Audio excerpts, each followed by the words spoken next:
ठीक कह रहे हो फिर कहो लॉस वेगस नेवाडा लीक नहीं पंक्चर है यार। बिला वजह की मेहनत मांगी नहीं थी मगर छुट्टी मिल गई।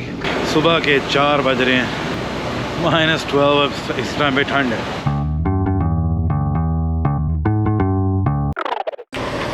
अस्सलाम वालेकुम, नमस्ते, सत श्री अकाल, हेलो, क्या हाल चाल, ठीक ठाक हो? ऊपर वाले पे यकीन रखो, सब कुछ ठीक रहेगा। अभी फ़िलहाल दबा के ठंड हो रही है और मुझे कुछ चीज़ें करनी है। मौसा भाई अभी लगे हुए हैं, मुझे जाकर उनकी हेल्प करनी है। ये हो गया जी यार पूरा नहीं ना पै रहा, पूरा नहीं पै रहा। ठीक कह रहे हो फिर कहो दबा के ठंड हो रही है। ठंड के हमें बीच में ये सारी चीज़ें करनी है। ठीक टूटिया जोर तो पूरा लगे पता नहीं है रोल है या रोल है। दोवें साइडा तो इको ही है, टूटा नहीं है लेकिन दोवें साइडा तो ना इको जिहा जा रहा है, सो उत्ते नहीं जा रहा। देखो ना, यह चीज़ जो ठीक हैगी है ना, ऐसी ठीक है, उत्ते थले जाना है, उहदे नाल कोई फर्क नहीं पड़ता। यह सही होना चाहिए, यह थोड़ा जिहा उठिया है।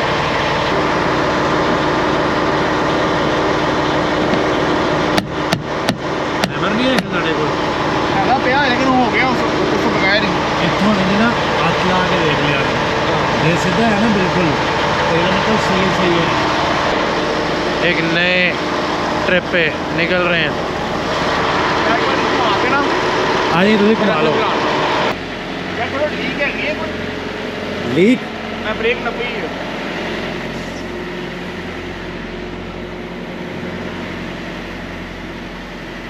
नहीं, कोई आवाज़ नहीं आ रही।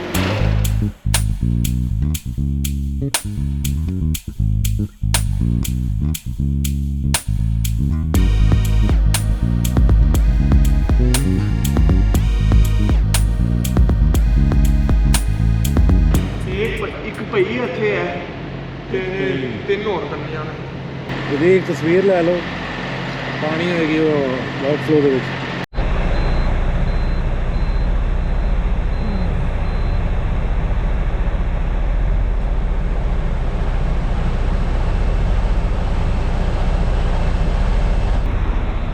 चेक कर रहा हूँ कि स्टार्ट हो रहा है रीफर के नहीं। ये आवाज़ आना शुरू हो गई है।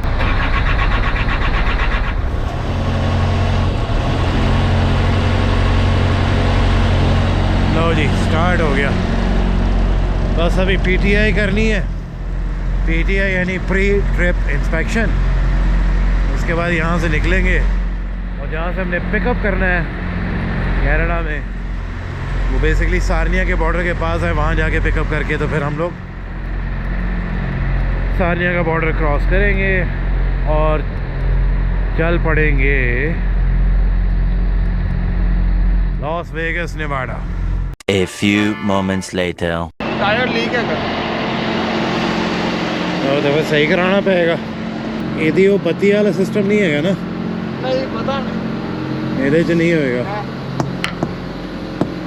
ए लीक है ए देखो इधरों लीक है ए हाथ लाओ। पंक्चर है। हां लीक नहीं, पंक्चर है यार। बगैर ठीक कराए नहीं जा सकते। नहीं निकल सकता, थोड़ी देर चलेगा तो पाट जाना टायर। हां वो भाई अभी निकलने का मूड था और अनफॉर्चुनेटली अभी कहीं जा नहीं सकते। उसकी वजह सिंपल ये है कि हमारा एक टायर जो है ट्रेलर का, पैसेंजर साइड का सबसे पिछला टायर पंक्चर है। वो जब तक रिपेयर नहीं होता या रिप्लेस नहीं होता, यहाँ से जाया नहीं जा सकता। अब 8 बजे हमारी अपॉइंटमेंट थी पिकअप की, तो ये तो मुझे नहीं लग रहा कि हम 8 बजे जाके पिक कर सकते हैं, क्योंकि डिस्पैच को हम 2-3 दफ़ा मैसेज कर चुके हैं। मेरा ख्याल है अभी वहाँ पे कोई है ही नहीं जो मैसेज देख रहा है।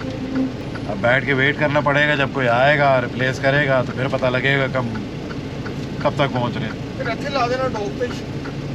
हाँ, डॉग से लाई रखो, कोई आएगा तो फिर आगे पीछे कर लेंगे। मेहनत हो रही है बिला वजह की मेहनत हो रही है। बिला वजह की मेहनत, ऊपर से एक हफ्ता घर बैठना पड़ गया। थैंक्सगिविंग के चक्कर में इन लोगों ने हमें पूरा हफ्ता ही घर बैठा दिया। वो ऐसे दिन आ रहा था कि हम लोग जिस मर्ज़ी दिन निकल जाएं वहाँ से हमें कोई लोड ही नहीं मिल रहा था। तो वहाँ जाके अगर कहीं छोड़ आते भी तो 4 दिन हमें वहाँ बैठना पड़ जाना था। उससे बेहतर है बंदा घर ही बैठ जाए। मांगी नहीं थी मगर छुट्टी मिल गई। अब वेट करना पड़ेगा। ये जैसे ही काम सीधा होगा तो फिर यहाँ से निकलें और हम वापस काम पे जाएं। We get paid by the miles and we're not getting any miles sitting here. We are just sitting ducks, got no money, paid nothing. ਤੇ ਖਾਲੀਆਂ ਜੇਬਾਂ ਕਹਿ ਲਓ ਸਾਡੀ ਇੰਗਲਿਸ਼ ਫਸ ਗਈ। ਉਹ ਇੰਗਲਿਸ਼ ਸੌਰੀ ਇੱਥੇ ਅੜ ਗਈ ਸੀ। ਹਾਂ ਤੁਸੀਂ ਐਕਚੁਅਲੀ ਕਾਫੀ ਨਹੀਂ ਨਾ ਪੀਤੀ। ਹਾਂ ਟਿਮ ਨਹੀਂ ਪੀਤੀ ਹਲੇ। ਮਸਾ ट्रिप मिले थे। ट्रिप हमें अच्छा तो वापस उर्दू से आ गई। हमें ट्रिप भी उस जगह का मिला है जो कि ख़तरनाक एरिया है जहाँ से गुजरना पड़ता है विंटर में। वहाँ पे भी हालात ऊपर नीचे होते रहते हैं, हाईवे बंद होती रहती हैं, black ice, snow accidents, highway closed. ये वाले इंसिडेंट्स उस एरिया में बहुत ज़्यादा होते हैं जहाँ से हमने गुजरना है। और उसके बाद फिर कैलिफोर्निया मोस्ट प्रोबेबली ये भेजेंगे हमें सिर्फ यहाँ से जाने का पता होता है, वापसी का आइडिया नहीं होता कोई। 5 दिन तो पक्के होते हैं अगर वो भी लोड टाइम से मिल जाए। उसके ऊपर जितना मर्जी टाइम लग जाए वो। रब्बा वायोमिंग में अच्छी खासी बर्फ़ें पड़ती हैं। अभी मैंने मौसम से चेक किया था, लकीली फ़िलहाल तो कहीं नहीं दिखा रहा कि कोई बर्फ़ पड़नी है। लेकिन वायोमिंग एक ऐसी जगह है जहाँ आपको कोई पता नहीं कि कब क्या हो सकता है। उसके बाद अगर हमने कैलिफोर्निया जाना है जहाँ से हम जा रहे हैं तो लकीली हम लोगों को रीनो का एरिया नहीं गुजारना क्योंकि वहाँ पे अजाब बन जाता है अगर बर्फ़ पड़ जाए। कभी मौका मिला जो कि मैं नहीं चाह रहा कि हमें कोई ऐसे मौके मिले कि हमें रीनो से आगे जाना है, ट्रकी का जो एरिया है कैलिफोर्निया का, अगर वहाँ कहीं जाना पड़ गया तो जो चेनें लगानी और सारा कुछ करना बहुत बड़ा अजाब है। A few hours later. Pickup हमारा हो गया। जो ट्रेलर के टायर का मसला था वो ऐसे हल नहीं होना था, या तो टायर बदलो या कोई दूसरा ट्रेलर लेके जाओ। तो फिर फाइनली सुबह तकरीबन 7 बजे 7:30 उन्होंने हमें एक दूसरा ट्रेलर पिक करने के लिए कहा। वो लेके फिर हम गए हैं पिकअप की लोकेशन पे। पिकअप की लोकेशन से जाके अपना सामान लोड करवाया। सामान लोड कराने के बाद फिर अभी यहाँ पे आके वेट कराया है। वेट ठीक है, सारा कुछ ज़बरदस्त है, इतना ज़्यादा वेट नहीं है। 72,000 है ऑल टुगेदर। और पीछे अब रह गया था एस मैनिफेस्ट जो कि अभी मूसा भाई लेके आ गए। अब ज़रा विंडशील्ड वॉशर ज़रा हमारा थोड़ा कम है जिसकी वजह से ये साफ़ नहीं कर रहा। ये देखो गंद बला बना हुआ है।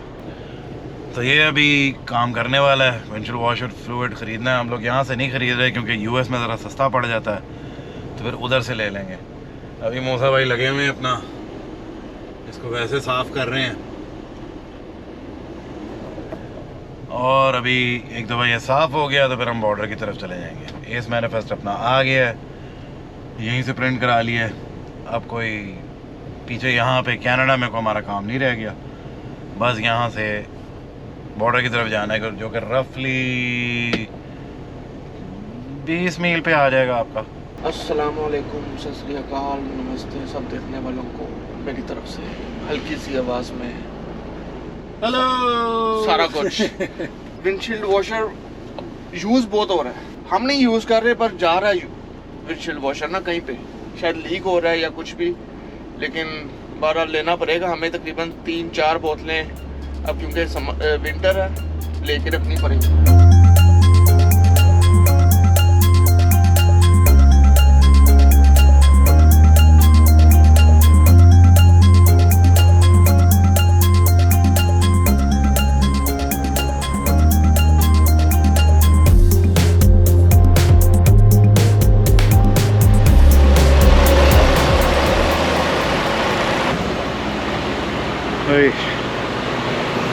तकरीबन सुबह के 4 बज रहे हैं और इस टाइम पे मैं डेमोए आयोवा में हूँ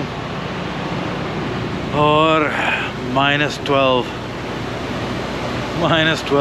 इस टाइम पे ठंड है। फ्यूलिंग करनी ज़रूरी है, अदरवाइज़ तो मैंने ट्रक से बाहर ही नहीं निकलना था। अभी फ्यूल कर लूँ ज़रा एक दफ़ा, तो उसके बाद फिर यहाँ से मूसा भाई की शिफ्ट स्टार्ट हो जाएगी। अच्छी खासी ठंड है भाई। रास्ते में काफ़ी बर्फ़ वगैरह भी पड़ रही थी, लेकिन अनफॉर्चुनेटली मुझे मौका नहीं मिला उसको कवर करने का, क्योंकि अब मैं ड्राइविंग पे ध्यान दूँ या व्लॉग बनाऊँ एक साथ, तो दोनों चीज़ें एक साथ नहीं होती। वो ज़्यादा लंबा पैच नहीं था, रफली कोई 75 मील ऐसा थे जो ज़रा रफ थे, उसके बाद जाके ठीक हो गया था। अभी फ्यूलिंग किए बगैर यहाँ से जा नहीं सकते, क्योंकि यहाँ पे फ्यूल एक वाटर ही बेसिकली रह गया है, और अगर तो मैं फ्यूलिंग नहीं करता तो रास्ते में आगे जाके प्रॉब्लम होगी। इसलिए बेहतर ही है कि अभी फ्यूलिंग कर लो, ताकि मूसा भाई जब शिफ्ट स्टार्ट करें तो फिर उनको रास्ते में फ्यूल करने की ज़रूरत नहीं पड़ेगी। ओए होए होए होए होए होए होए, टुकड़ों में सोया था, इस वजह से सही तरह नींद भी नहीं आई, नींद पूरी नहीं हुई थी। अभी ऑलमोस्ट 12 घंटे की ड्राइव करके फाइनली अब जाके मैं रेस्ट करूँगा। पहले तो खाना खाऊंगा, खाना खाने के बाद फिर जाके मैं चुप करके सो जाऊंगा। उम्मीद मुझे है कि रास्ता जो आगे है वो इतना रफ़ नहीं होगा, ताकि मैं आराम से ज़रा सो सकूं। आराम से सोऊंगा तो फिर कल के लिए ज़रा फ्रेश उठूंगा और फिर अपना सफ़र चलता रहेगा। इस दफ़ा हम लेके जा रहे हैं फोम सीलेंट। ये जो आपके क्रैक्स वगैरह होते हैं दीवारों में और इस तरह की चीज़ें, ये उसके अंदर बेसिकली डाला जाता है। वो आप उसको स्प्रे करते हैं तो वो अंदर घुसता है और साथ ही फूलना शुरू हो जाता है, जैसे हवा के साथ रिएक्ट करता है। तो ये उस तरह का सीलेंट है और हमने लेके जाना है इसको लॉस वेगस में। मुझे नहीं पता वहाँ पे किस चीज़ के लिए ज़रूरत है, लेकिन कोई स्कूल है जहाँ पे लेके जा रहे हैं। तो देखो अब वहाँ जाते हैं, अभी तो रास्ता पड़ा है, वहाँ जाते हैं, वहाँ डिलीवरी कैसे करनी है वो सारा आगे जाके पता लगेगा। फिलहाल मैं ज़्यादा देर बाहर नहीं खड़ा रहूँगा, मैं जैसे ही फ्यूलिंग होती है मैं अंदर जा रहा हूँ। ठंड है भाई।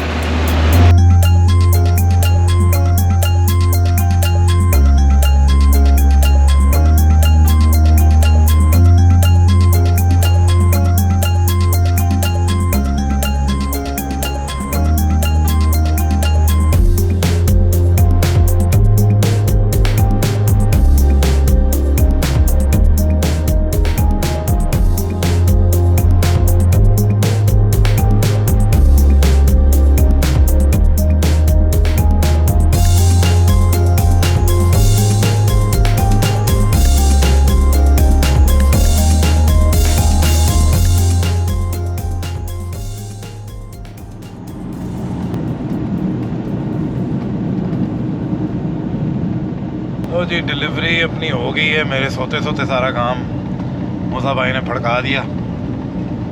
उसकी डिटेल आपको मूसा भाई बताएंगे। अभी थोड़ी देर में शिफ्ट अपनी चेंज होने वाली है, क्योंकि हमारा पिकअप आ गया है कैलिफोर्निया। एक जगह कैलिफोर्निया एक्चुअली, दूसरा हमने पिकअप करना है यूमा से, यूमा एरिज़ोना। रफली कोई 80 मील का फ़र्क है दोनों में। एक तरफ से ब्रोकली उठानी है, दूसरी तरफ से लेटस। कोई नहीं, अभी रास्ते में जा रहे हैं, अभी तो है टाइम, पहुंचने में टाइम लगना है। थोड़ी देर में आगे जाके एक पायलट आएगा, वहाँ जाके ज़रा शिफ्ट चेंज करेंगे, मुँह हाथ धोऊं, फ्रेश हूँ ज़रा, फिर उसके बाद मैं निकल जाऊँगा। फिर इधर आके तो गर्मी फील हो रही है। 21 डिग्री टेम्परेचर है। अभी पीछे आपने अगर देखा हो, मैं -12 में फ्यूलिंग कर रहा था और इधर 21 डिग्री। 21 डिग्री अगर हर जगह बना रहे ना तो कितना सुकून रहे यार। हाँ। पर ऐसा होता नहीं है। हाँ। हमारी डिलीवरी स्कूल की थी, स्कूल का कोई सामान वगैरह डिलीवर करना था, वो किया। वहाँ पे अब स्कूल जोन होता है, स्कूल वो रेजिडेंशियल एरिया होता है, तो ट्रकों की बहुत टाइट स्पेस होती है वहाँ पे, क्योंकि बाहर रोड पे ही लोगों ने गाड़ियाँ भी लगाई होती हैं। अभी इस बात की टेंशन होती है कि स्कूल का टाइम ना हो जाए, क्योंकि डिलीवरी का टाइम था 7 बजे, 8 बजे स्कूलिंग शुरू हो जाती है। वहाँ पे मैं पहुँच गया 7 बजे, लेकिन वहाँ पे एक तो डॉक वगैरह कोई नहीं होती, आपने रोड पे ही लगाना होता है ट्रक किसी तरीके से अड़ा के। तो वो किया। 9 बजे हमारी उसने अनलोड करना शुरू किया। तकरीबन आधा घंटा या घंटा लगा उसको अनलोड करने में, फिर अनलोड हुआ। उसके बाद भाई जी हम फिर वहाँ से निकले, तो रास्ते में डिस्पैच ने हमें बता दिया था कि किस एरिया की तरफ निकलना कैलिफोर्निया में, क्योंकि हमारी डिलीवरी थी लॉस वेगस नेवाडा। वेगस तो सुना ही होगा सबने। तो अब हम शिफ्ट एंड करने वाले हैं आगे तकरीबन 3.3 माइल्स पे। फ्रेश वगैरह होऊंगा मैं, जाके खाना वगैरह खाऊंगा, इफ्ती भाई भी फ्रेश होंगे। पीछे रह जाएंगे कुछ तकरीबन 160-170 माइल्स। टाइट ही होगा हमारा कि वहाँ पे पिकअप टाइम से हो, फिर उसके बाद हमने डिफरेंट स्टेट पे जाना है, क्योंकि अभी हम कैलिफोर्निया में फर्स्ट पिकअप पे जा रहे हैं, उसके बाद डिफरेंट स्टेट है एरिज़ोना, जिस तरह के अभी आपको इफ्ती भाई बताया यूमा में, तो एरिज़ोना वो डिफरेंट स्टेट है, लेकिन है तकरीबन 70 माइल्स का फासला बीच में। पहली पिकअप पे अगर वो हमें जल्दी कर देते हैं, क्योंकि फर्स्ट पिकअप पे हमारी सिर्फ 2 या 3 स्किड्स ही हैं, उसके बाद सेकंड पिकअप पे बाकी का लोड सारा कुछ जाएगा कनाडा। कनाडा में जितने भी प्रोड्यूस है वो मैक्सिको या अमेरिका से ही आती है। कनाडा की अपने प्रोड्यूस कम है, तो कनाडा जे ਅਸੀਂ ਨਾ ਲੈ ਕੇ ਗਏ ਉੱਥੇ ਲੋਕੀ ਭੁੱਖੇ ਮਾਰ ਜਾਣਗੇ। हाँ पहले मैं और इफ्ती भाई एक और कंपनी में काम करते थे, वहाँ पे हम लेके जाते थे ऑटो पार्ट्स, लेकिन यहाँ पे ज़रा रीफर का काम है, क्योंकि कनाडा से यहाँ पे यूएस में ज़्यादातर फर्नीचर एक्सपोर्ट होता है, और भी चीज़ें हैं काफ़ी, लेकिन ऑटो पार्ट्स भी बहुत ज़्यादा एक्सपोर्ट होते हैं कनाडा से अमेरिका में। तो बहरहाल बाकी जिस तरह भी है आपको बताते जाएंगे आगे, हमारे साथ रहे, समझे हो ना। हाँ, चलो।